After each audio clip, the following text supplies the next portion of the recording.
Alright, before we start this video, I want it to be known that Patrick was censored. Poor Patrick, because of his green shorts and we have a green screen. It's really sad too because this video is kind of like Pride monthy, but I guess no rainbows for us today. Only a black sweater. It's Pride Month and I am super excited to be celebrating with you all by sharing with you some of my favorite gay mutants that you may have not known about. And if you did, hey, you get extra points for rainbow nerdiness, so it's all good. Welcome back, Nerd Squad. Today we'll be counting down the top 10 mutants you didn't know were gay, or more specifically were part of the LGBTQ+ community. Or did you know? Let's find out and get counting. Number 10, Daken. If you've been around the block before on this channel, then you likely knew about this one, but if you're new to the channel, this might be news to you. And if you are new to the channel, come and take a seat, have a look around. We've got anything that brain of yours can think of comic-wise here. Welcome, welcome. Daken is the son of Wolverine and his love Itsu. He ended up being taken from his mother's womb by Romulus after she was murdered and raised by him to be a weapon to be used against his father, Wolverine. Daken for this reason is often presented as a villain or at most an anti-hero. Lately he's been pretty good though, serving on the new X Factor team roster. Daken is not only bisexual, but it was even heavily implied at one point that he and his BFF Johnny Storm were much more than friends and even potentially got intimate. It's never been confirmed, but I'm just saying, Johnny Storm was putting his pants on. Looks a little suspect to me.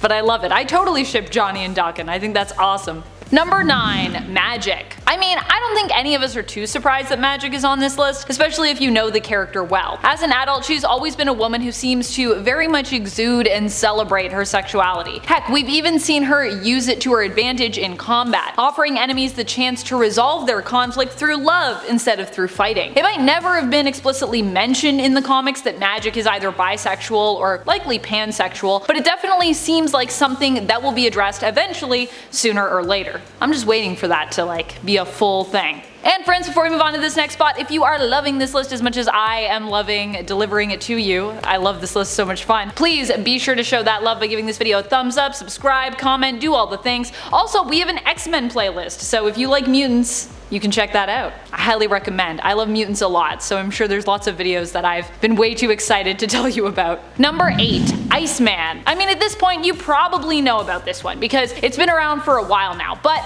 hey, you know, in case you missed it, the revelation that Iceman's Bobby Drake was actually gay happened in 2015 in issue 40 of All New X-Men. Also, at the time, this was quite a surprise for people, which is why I thought I should include it here. It was a younger, time-displaced version of Iceman who found out first about his sexuality and later helped his adult self to accept it. This revelation was met with quite a bit of backlash initially, as many fans felt it was really strange that only now was Bobby realizing that he was gay. The fact that he had long been established not only as a straight character but also had been often presented as a ladies' man caused fans to feel the change to his sexuality was very forced and that it just didn't make a lot of sense. And even today some fans aren't willing to accept the change made to his character and the revelation that he was given. Of course, eventually many of us have come to accept this sort of retcon, but it did take a while for people to just get used to it.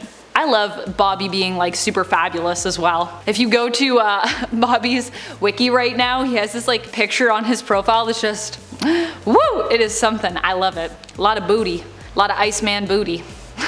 Number 7, Karma. Karma is a mutant that I kind of always forget is a lesbian, but it's true, she is. And although I don't think we knew about her sexual orientation right away, it's actually been part of her comic book history since at least the 1990s. Karma is a mutant who can possess and control other minds and bodies telepathically. Initially, controlling just one person at a time would exhaust her, but since her introduction, she has become a bit more of a master of her abilities and can now control many people at once without exerting too much effort, although she can only manipulate one person still at a time as she hops from body to body. Still, I feel like Karma could be crazy OP in the future. Karma has also gone through a lot in her lifetime, being imprisoned and experimented on, possessed by the Shadow King, as well as being a survivor of the Vietnam War, and becoming separated from her family, who she searched for years to find. Poor Karma, so much tragedy in her past. Number 6, Prodigy.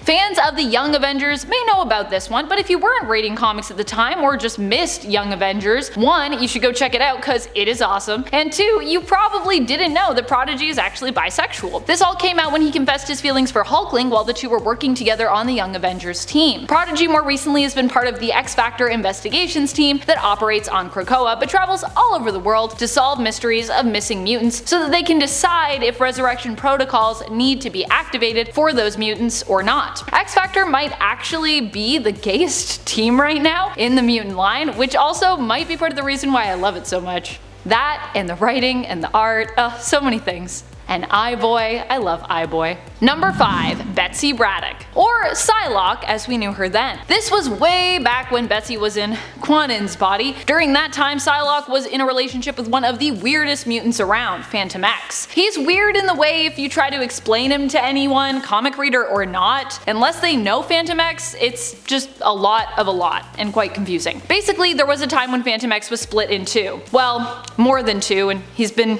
split before, but for the purpose of what we're talking about here, we can just leave it at that. Split in 2, alright? We're gonna keep it simple for you. One version of him was a man and another version of him was a woman, and Psylocke, being in a relationship with Phantom X, was in a relationship with both versions, forming a throuple out of the couple. There are a lot of weird things about that relationship, like how Phantom X became so jealous of his female persona that it caused a breakup to happen in this relationship.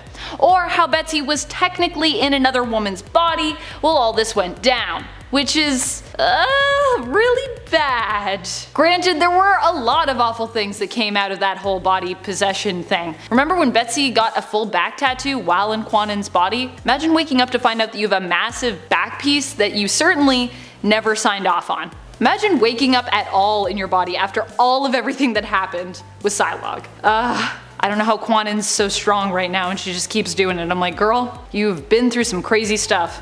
Quannen is so strong. Number 4, Colossus. Pyotr Rasputin is not a mutant you typically picture when you think of those who are known for being LGBTQ+, just because, you know, we know him as being very straight and being with Kitty. And in the Earth 616 reality, you would be right to leave him out of that LGBTQ+ mutant picture in your mind. But in the Ultimate Universe, he is actually a closeted homosexual. It's implied that he had feelings for Wolverine actually in that reality, and that Kitty was really just his beard. That relationship for her was also just as useful, as while Pyotr was gay, Kitty was using the image of them together as a sort of subtle way to get Spider-Man's interest after they broke up, as she still very much loved him, but he had kind of moved on at that point with Mary Jane. I kind of love that for both Kitty and Colossus, their sexuality goes on a journey, although with Colossus, it's only in the reality of 1610, and with Kitty, it's in another reality. Number 3, Kitty Pryde, aka Captain Kate. Call me Kate, that's what we're calling Kitty now. Kate is one of those mutants that I've suspected for a long time could have been part of my mutant rainbow crew, but it's only recently that those suspicions have finally been confirmed. Finally, in the newest relaunch of X-Men in the Marauders series, which prominently stars Captain Kate as one of its main characters, it was confirmed that Kate was bisexual when she planted a smooch on her tattoo artist after her resurrection party, welcoming her back to life after she was killed at the hands of Sebastian Shaw. Also, I don't know if you noticed, but her tattoo artist seemed to resemble another lady Kate is known for having a very close relationship with, a friendship with, Magik, aka Ilyana Rasputin, sister of Kitty's ex Pyotr. Is it weird that I have always felt that those two actually had some romantic chemistry? Is it weird that I ship Kitty and Magik? I don't know. I don't think so. Number 2, Jessie Drake. Jessie Drake actually has powers similar to Morph, aka Benjamin Deeds. They adapt the traits of those around her as an empathic metamorph. Jessie in Marvel Comics Presents in issue 150 is often credited with being one of the first trans characters to exist at Marvel. Jessie ended up being kidnapped by a government organization who was hoping to study and experiment on the mutant. They ended up being rescued by Typhoid Mary and Wolverine, but sadly only seem to have appeared in that first story involving them, lasting 2 issues. Jessie Drake was created by Ann Nocenti and Steve Lytle. Little bit of history for you.